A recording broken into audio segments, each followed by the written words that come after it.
Hello दोस्तों, आज हम बात करेंगे द्रव्य गुण के फोर्थ चैप्टर की। ठीक है, जिसका नाम है रस। रस के अंदर बता रखा है कि 6 रस होते हैं मेन: मधुर, अम्ल, लवण, कटु, तिक्त, कषाय, है ना। उसका ज़्यादा से ज़्यादा डिस्क्राइब कर रखा है। तो रस का मतलब होता है कि पारद से लिया रखा है कि रस शास्त्र के अंदर जैसे होते हैं ना भाई, वैसे कल्पना रस शास्त्र के अंदर, और पैसेज कल्पना जो है उसमें रस का मतलब लिया है स्वरस। इसी प्रकार शरीर में 7 धातुओं में जो पहली धातु जो होती है ना भाई, वो होती है रस। किंतु द्रव्य गुण के अंदर रस का मतलब ले रखा है रसायनों द्वारा ग्रहण किए जाने वाले विषय से लिया गया है। आम शब्दों में समझा जाए तो स्वाद या टेस्ट से लिया गया है डीजी के अंदर।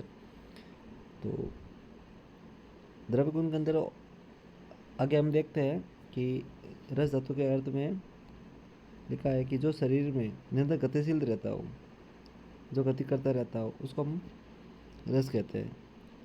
इसी प्रकार वैसे कल्पना में बोला है सूरज कल्पना है। रस शास्त्र के अंदर लोहा, जो भी धातुएं हैं सारी, उनको बारे में बता रखा है। अब द्रव्य गुण के अंदर बात करते हैं रस शब्द की व्युत्पत्ति क्या होती है। ये क्वेश्चन पूछता है ना, मल्टीपल चॉइस में दे देता है। रस धातु में अच प्रत्यय लगने पर रस शब्द की निष्पत्ति होती है। उसके बाद ये भी क्वेश्चन पूछा गया है, वैसे ऐसा नहीं आता कभी, वाइवा हम पूछ लेता है कि रस की निरुक्ति बताओ, तो रस आसुबाद है ना भाई। इसके बाद अपन बात करते हैं नियुक्ति, तो जी है ना भाई, ये नियुक्ति पढ़ लेना। ये लाइन कोटेशन है ना, ये याद कर लेना। रस का जीवा या रसना द्वारा ही होता है जिस ठीक है भाई। इसके बाद इसकी एक क्वेश्चन मैन आता है यहाँ से कि रस का लक्षण क्या होता है। ठीक, ये चरकसूत्र स्तन का कोटेशन है, याद कर लेना। रस रस तो रस। इसके बाद अब ये सब कुछ नहीं करना भाई, ठीक है, ये सब छोड़ देना, ये काम की चीज़ें नहीं है तुम्हारे। बात करते हैं रस की संख्या 6 होती है। चरकसिक्त स्थान पहले के अध्याय में बता रखा है कि 6 रस होते हैं: मधुर, अम्ल, लवण, कटु, तिक्त, कषाय। आम जो नॉर्मल अपन लैंग्वेज है उसमें अपन बोल सकते हैं मीठा, कड़वा, नमकीन, तीखा, कसला, ये सब जो नॉर्मली लैंग्वेज में यूज़ कर सकते हैं। इसके अलावा हम अष्टांग हृदय के पहले अध्याय के अंदर भी बता रखा है कि द्रव्यों में रहने वाले मधुर, अम्ल, लवण, कटु, तिक्त, कषाय 6 रस होते हैं। इनमें से जो रस जिस रस में पूर्व रहता है वह उसमें बलवान होता है, कि जो पहले आता है ना भाई, जो मेन ज़्यादा मुख्य होता है, वो बलवान रहता है।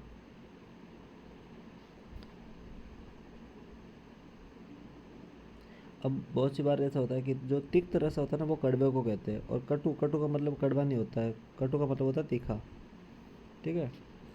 और ये एग्जाम्पल दे रखा है इसने कि जो मीठा है गुड़ हो गया, चीनी हो गई। अम्ल की बात करें, इमली हो गई, नींबू, चांगेरी हो गई। ड्रग्स भी है तुम्हारे सेकंड पेपर के अंदर, क्वेश्चन भी बढ़िया क्वेश्चन है चांगेरी का भी। लवण जैसे नमक हो गया। कटु का मतलब काली मिर्च हो गई, पीपली हो गई। तिक्त का मतलब नींबू हो गया, चिरायता, करेला हो गया। कसाय जो होता है ना, रितकी हो गई, बबूल हो गया। तो रसों का जो पांच भौतिक से जो मतलब कॉम्बिनेशन बता रखा है कि मुख्य रूप से इसमें पानी होता है भाई, है ना। जल तो मुख्य रूप से, पृथ्वी अप्रत्यक्ष रूप से समाईकरण है। बस दो चीज़ें पढ़नी है, इसके अलावा ये इतना पढ़ना नहीं है तुम्हें। ये दे रखा है, जो ये वाली चीज़ें याद करनी है तुम्हें, है ना भाई। कि जो मधुर है तो उसमें जल और पृथ्वी है। अम्ल के अंदर पृथ्वी और अग्नि है। लवण है तो जल और अग्नि है। कटु है तो वायु और अग्नि है। ये वाली चीज़ें याद करनी है ना भाई, सबको ही करनी है, पूछता है यहाँ पे। और इसके अलावा इसमें एक ट्रिक भी दे रखी है, हो जाए तो। ठीक है, मधुर के अंदर जेपी, जल और पृथ्वी। अम्ल के अंदर पीए, पृथ्वी और अग्नि।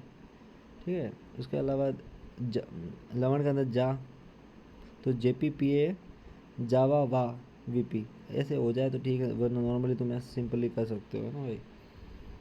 बुक इस ट्रिक के चक्कर में वहाँ ट्रिक याद भी नहीं आएगी एग्ज़ाम में।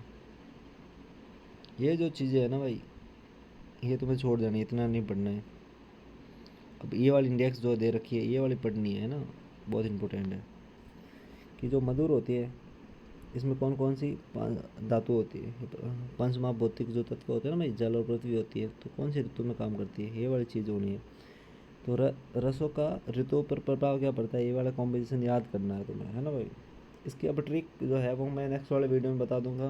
तो अभी के लिए है ना एक बार रीड करना अच्छे से ना भाई। जैसे मधुर है तो हेमंत ऋतु है, अम्ल के लिए वर्षा ऋतु हो गई, लवण के लिए शरद ऋतु हो गई, कटु के लिए ग्रीष्म हो गई, तिक्त के लिए जो है शिशिर हो गई, और कसाई के लिए वसंत हो गई। ठीक है। इसके अलावा काल पर भी इफेक्ट पड़ता है। जैसे विश्व काल हो गया, तो विश्व काल में कौन कौन सी ऋतु मान रखी है, ये बहुत बड़ी चीज़ें जरूरी होती है। वर्षा शरद हेमंत, ये विश्व काल के अंदर मान रखी है। इसमें जो है सबसे कम होता है हीन, मध्यम और बेस्ट होता है ना भाई, क्योंकि इनमें जो सूर्य होता है ना उसकी गति जो होती है दक्षिण दिशा की ओर होती है। सूर्य का जो गर्मी होती है ना भाई वो कम होती है इसमें। चंद्रमा ज़्यादा बलवान होता है वैसे काल के अंदर, सर्दियों के अंदर है ना, सर्दियों की बात बता रहे हैं। दूसरा होता है आदान काल।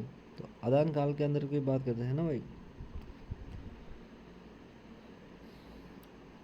आदान काल के अंदर वर्षा ऋतु के अंदर अम्ल रस, शरद के अंदर लवण। तो ये वाली इंडेक्स पढ़नी है ना, ज़्यादा इतना डीप क्वेश्चन, बड़ा क्वेश्चन नहीं आता है। रस और अनुरस के भेद आता है क्वेश्चन 5 नंबर में, रट लेना है ना भाई। इसमें और चीज़ें लिख रखा है कि द्रव्य को जीभ पर रखते ही सबसे पहले जो चीज़ का अनुभव होता है ना, जैसे नींबू को रखा तो अम्ल रस हो गया, यह व्यक्त होने के बाद। अब अनुरस की बात कर सकते हैं कि रस के जो विपरीत होता है ना, पर कभी कभी वाइवा में पूछते हैं कि रस और अनुरस क्या होता है। तो रस के विपरीत होने वाला जो चीज़ें होती हैं ना उसको अनुरस कहते हैं।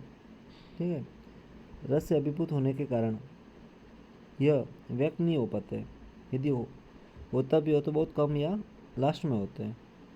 अव्यक्त जो चीज़ें होती है ना वो अनुरस के अंदर आती है। ठीक है। अभी इंडेक्स याद कर लेना भाई, बहुत ईजी दे रखी है कि जो पूर्णतः व्यक्त हो जाए वो रस है, जो अव्यक्त रहे वो रस है। शुष्क अवस्था तक स्थायी रहता है ना भाई, वो तो है रस, और अस्थायी रहे, 3 चीज़ें काफ़ी है। जो स्टार्टिंग में आ जाए उसको हम रस कहते हैं, जो लास्ट में प्रतीत होता है, लास्ट में पता लगता है क्या चीज़ है, तो अनुरस है। अब दे रखा है कि जो अलग अलग रस है 6, उनके लक्षण बता रखे हैं। कि सबसे पहले बात करते हैं अपन मधुर रस की। कोटेशन याद हो जाए तो याद कर लेना, अगर नहीं हो तो इसमें अपन हिंदी पढ़ लेते हैं। स्नेन पीड़न मार्दवकर, मधुर रस जीवा में डालने पर पैचित्य सहयोग से मुख से लिपट जाता है। इसका मतलब पैचित्य का मतलब होता है पूरे अच्छी तरह से फैल जाता है ना भाई। दूसरा इसमें बता रखा है अपने मधुर रस के कर्म और गुण।